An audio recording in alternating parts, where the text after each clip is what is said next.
This month, I was looking on the internet, just looking around, and I see it mentioned that May was Military Appreciation Month. And so I'm looking a little further, and I find that there is a Medal of Honor wall in the Orleans County Legislative Building. And it lists the Medal of Honor recipients from Orleans County. One is from the Indian Campaign to the Iraq War, so it spans the wars that we've known. Charles Harris, David Belvia, John Edward Butts, Forrest Lee, Woody Vosler, and Thomas Wilbur Cates. And so when I saw those names, I kind of did a little bit on each one, and I found that Forrest Lee Vosler was born in Lyndonville. And I thought, oh, that would be interesting to find out about him.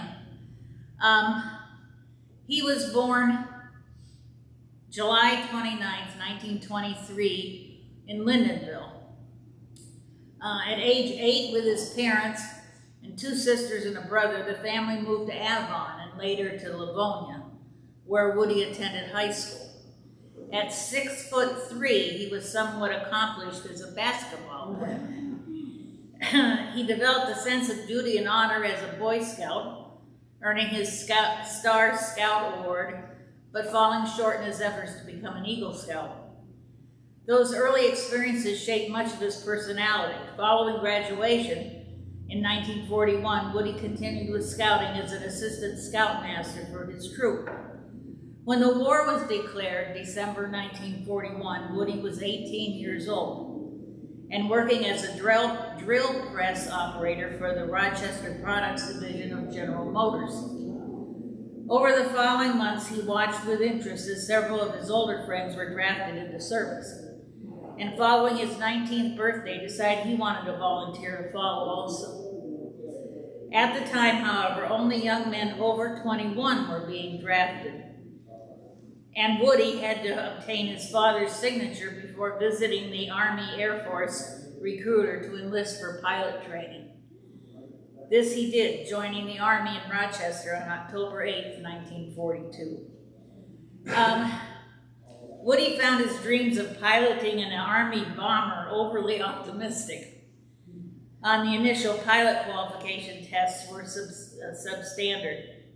The recruiter who accepted the eager young man into the military broke the bad news to him with the announcement that, though he could not serve as a pilot, Woody was going to be assigned other military duties. Disappointed, Woody returned home and called his father to announce, "You gotta get me out of this damn thing you signed for." "What's the matter?" he later recalled his father responding, "Are you afraid to go in the Army?" To demonstrate otherwise, Woody accepted his fate, becoming a private in the Army Air Force. So apparently Dad didn't help him get out. He said, "Well, you signed up for it, you're going to go." After an aptitude test during which Woody scored high for radio training, and after basic training in Atlantic City, New Jersey, Woody Vosler was assigned to the Radio Operators and Mechanics School at Scott Air Force Base in Illinois for 18 weeks of intense instruction.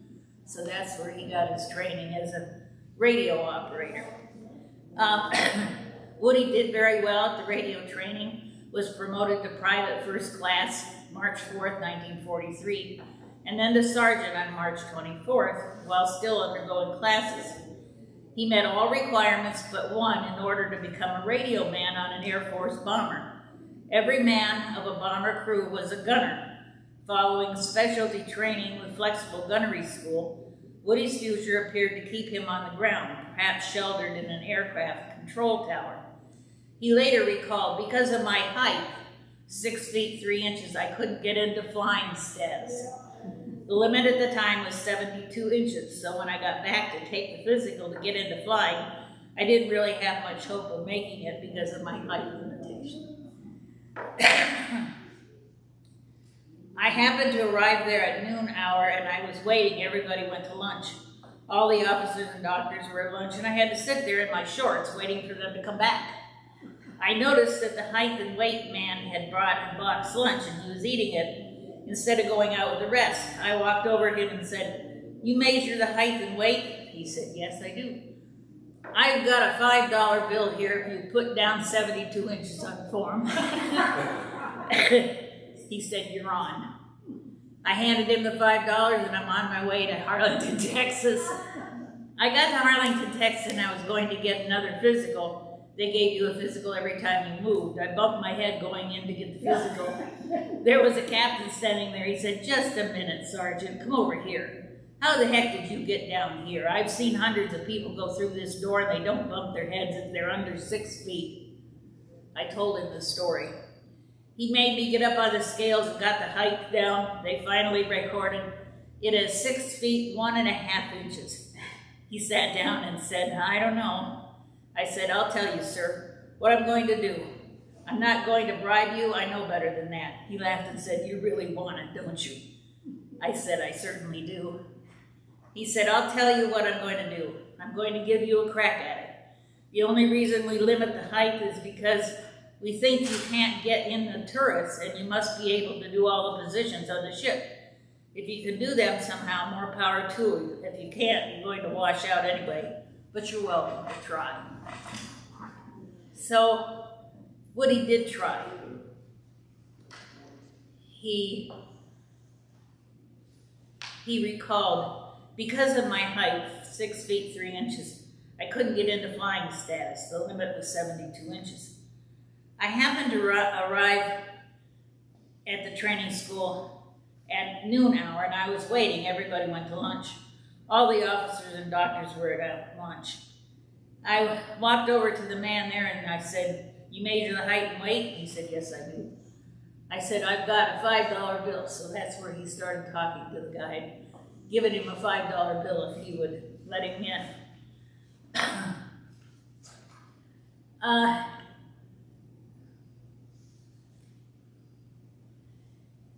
Attending his radio, Sergeant Vosler suddenly noticed that the waist guns had fallen silent. This was after he was up flying. Looking in that direction, he saw Sergeant Moody and Burkhart lying silently on the floor. He was flying in an airplane that got hit by shrapnel. He saw them lying on the floor. Hell's Angels' oxygen system had failed, rendering the gunners unconscious even as enemy fighters continued their attack. Without hesitation, Woody grabbed the portable oxygen bottles and rushed to the waist to revive his comrades. The action subsequently earned him the Air Medal. Suddenly, there was a sound as if the bomber was flying through a hailstorm. From the tail, the crew could hear George Busk announce over the interphone, "I'm hit." A 20-millimeter shell from a diving enemy fighter had exploded and filled the tail with deadly shrapnel that moved forward. Forrest Vosler remembered. There was a lot of shrapnel coming through the aircraft. I don't know where it came from, but to the best of my belief, it was pieces of our aircraft. I was hit in both legs.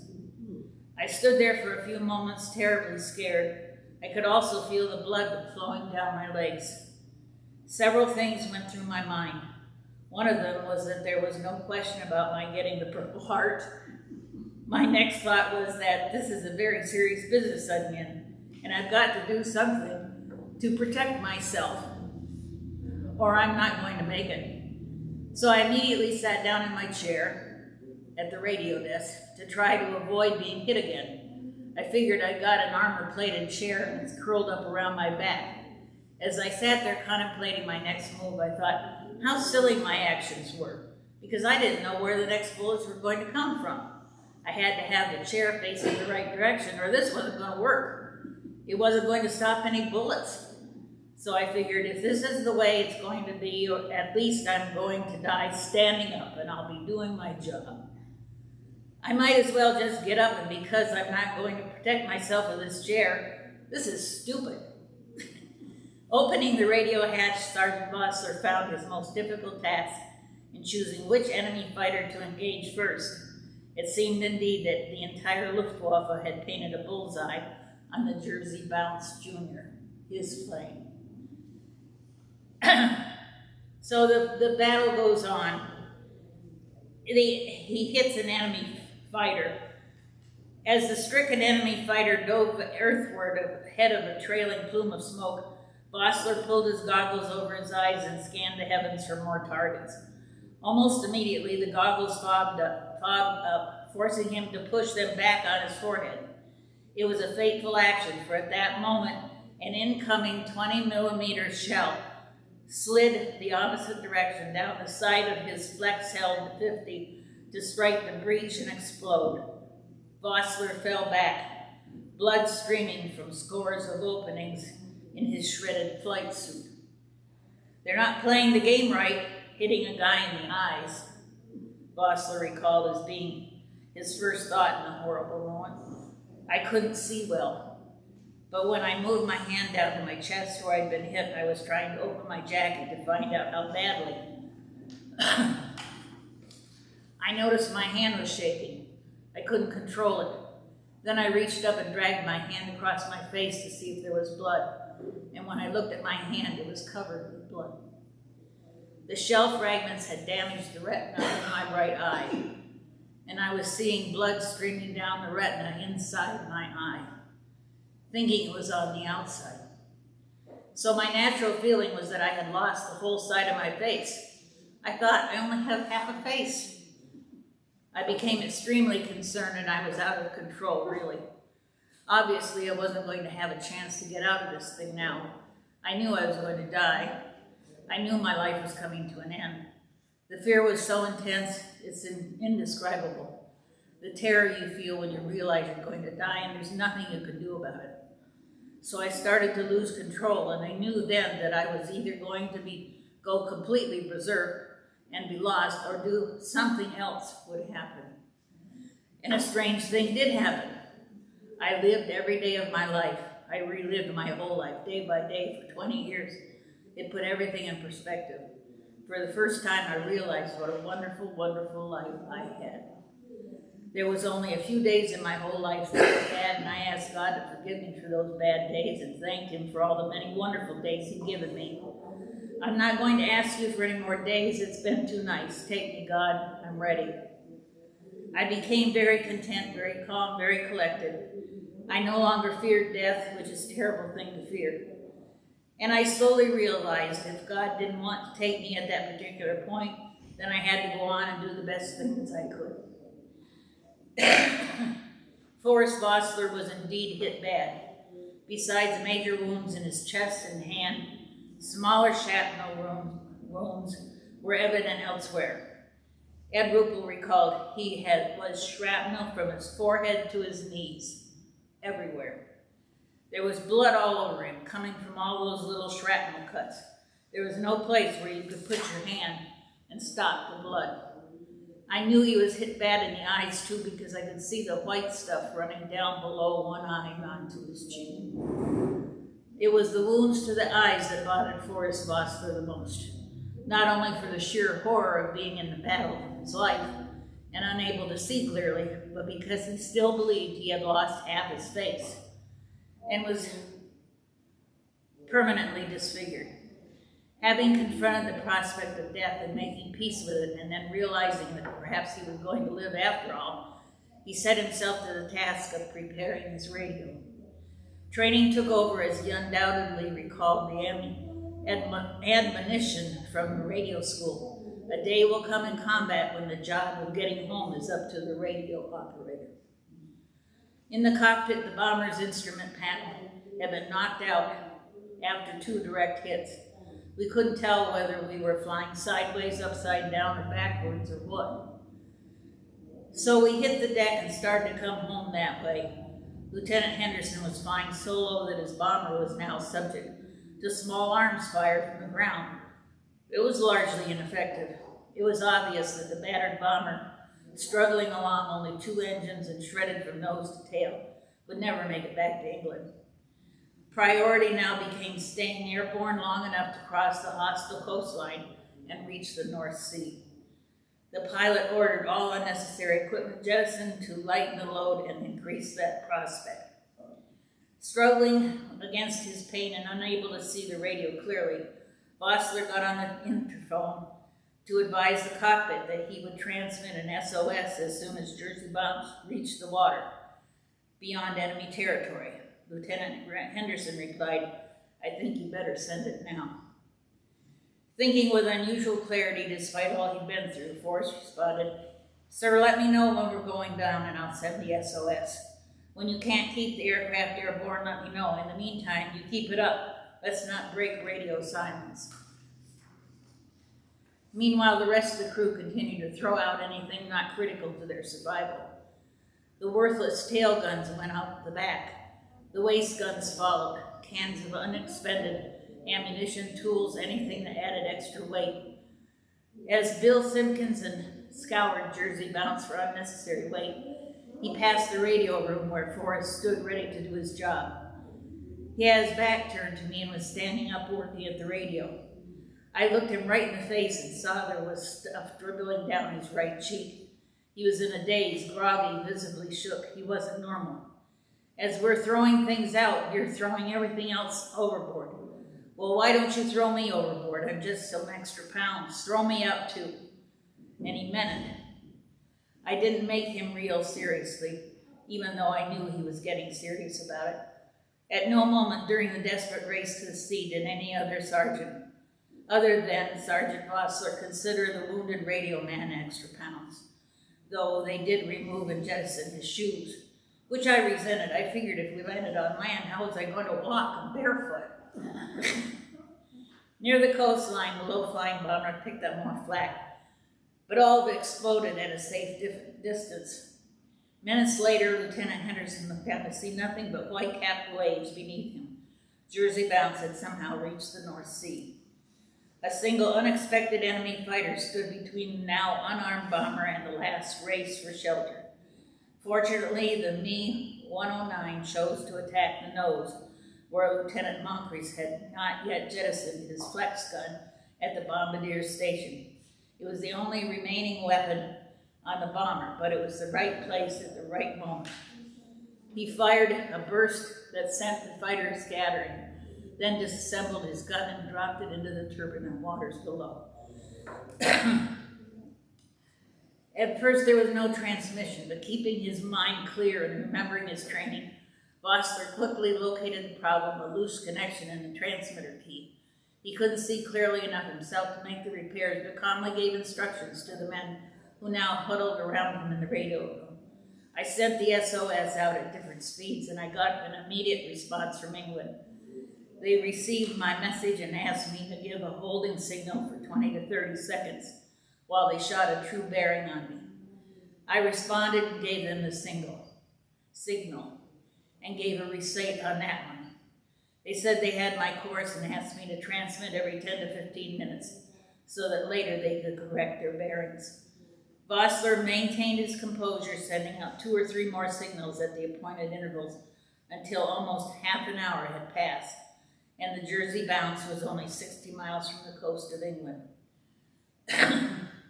The land eventually was in sight, and it was difficult for the lieutenant to decide which of the two was safer option. With his instruments out, he ultimately concluded the best was to ditch his bomber at sea. Forrest flew home on February 26th for treatment at the Shawn Army Base Hospital in Butler, Pennsylvania. He was also at that time promoted to technical sergeant. Meanwhile, his nomination for the Medal of Honor was approved through the president himself. Delayed presentation depending upon his surgery. In the months since the mission over Raymond, Forrest Vosler had become totally blind in both eyes. They did operations on his eyes and eventually gave him sight in one eye. One eye was completely damaged. There was no hope of saving him, but they did manage to give him one eye to see through. He was honorably discharged from the Air Force October 12, 1944. Woody was quoted as saying, "I feel like a heel. I'm getting out, but other guys are staying in." He'd spent a 30-year career as a counselor with the Veterans Administration, continuing his service to his comrades. When the Army Air Force became a separate branch of service, he was instrumental in the formation of the Air Force Association, along with Jimmy Doolittle. So he was there for them through everything. He's mentioned with the Medal of Honor for gallantry in action against the enemy above and beyond the call of duty while serving as a radio operator air gunner on a heavy bombardment aircraft in a mission over Bremen, Germany, 20th of December, 1943. After bombing the target, the aircraft in which Vosler was serving was severely damaged by aircraft fire, forced out of formation, and immediately subjected to air fire. Early in the engagement, a 20-millimeter cannon shell exploded in the radio compartment, painfully wounding Sergeant Vosler in the legs and thighs. At about the same time, a direct hit in the tail of the ship seriously wounded the tail gunner and rendered the tail guns inoperative. Realizing the great need for firepower in protecting the vulnerable tail of the ship, Sergeant Vosler, with grim determination, kept up a steady stream of deadly fire. Shortly thereafter, another 20-millimeter enemy shell exploded, wounding Vosler in the chest and about the face.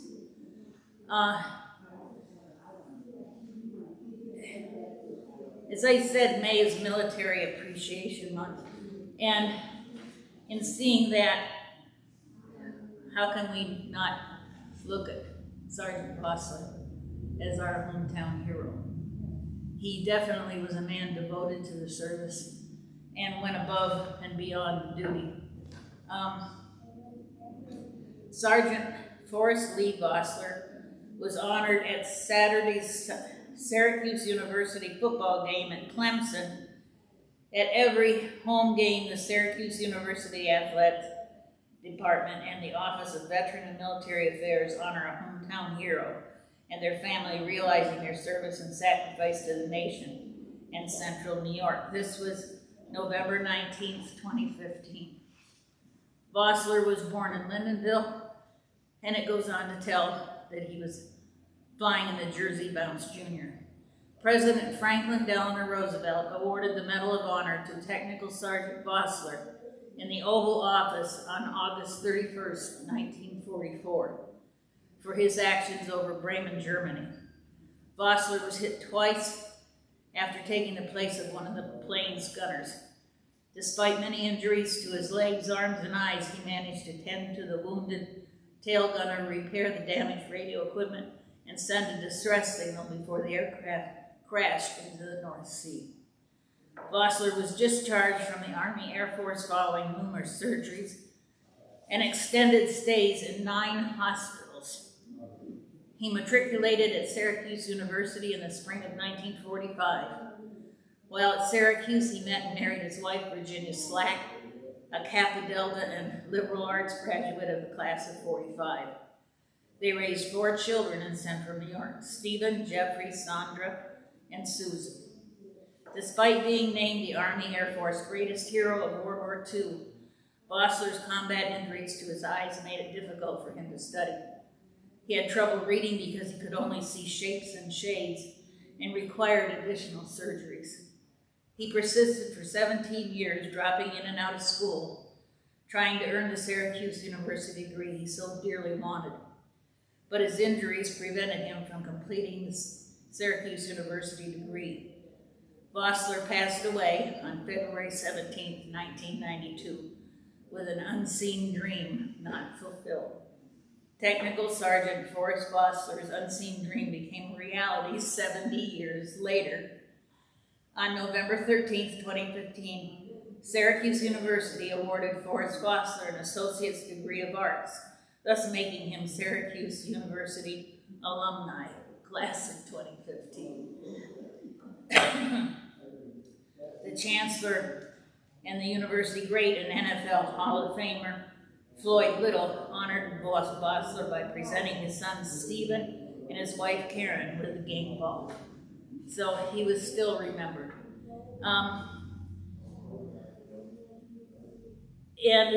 there are pictures of Vosler meeting with other men of his time and with President Roosevelt, and shaking hands with him after he awarded his I don't know if any of you can see it, but this is Vosler over here, and Roosevelt is sitting there. So he was named by Roosevelt as being one of the most valuable men in World War II because of his determination and steadfastness. Vosler died of a heart attack on February 17, 1992 at the age of 68, shortly after he and Virginia permanently relocated to their vacation home in Titusville, Florida, the autumn before. He's buried in Arlington National Cemetery, and as befits a bona fide war hero, lives on not only in the hearts of those who loved him, but in the living monuments dedicated to his memory in the years since passing. These include the Vosler Academic Development Center at Keesler Air Force Base in Biloxi, Mississippi, and the Forrest L. Vosler Veterans Memorial Park at Peterson Air Force Base in Colorado. There was a happy coda to his educational journey as well, when in 2015, Syracuse University awarded him a posthumous Associate Degree of Arts, credited him for his persistent studies at Syracuse and Utica over 17 years. For this celebrated hometown hero, decorated for valor by the President of the United States, it was the fulfillment of a long-held dream and a fitting epilogue to a life well lived. Yeah, so our hometown boy is remembered nationally. I thought that was rather cool. Anybody have any questions? Where did he serve his career in supporting the veterans? You say he worked for 30 years. Where was that? He did a lot in Syracuse at the university. He was there and taught classes, so a lot of it was spent in Syracuse. Anybody else? Yeah. In the 1980s, we gave Forrest on Memorial Day, we gave Forrest a key to the village of Lindenville on Memorial Day. It's when I was on the village board before I was mayor. And he came to the village of Lindenville and accepted it. Wow, that was great. And his picture of him with a Congressional Medal of Honor hung in the village for many, many years. That's great, yeah, to honor him. Good representative of Orleans County. Yeah. Anybody else? Well, thanks everybody for listening.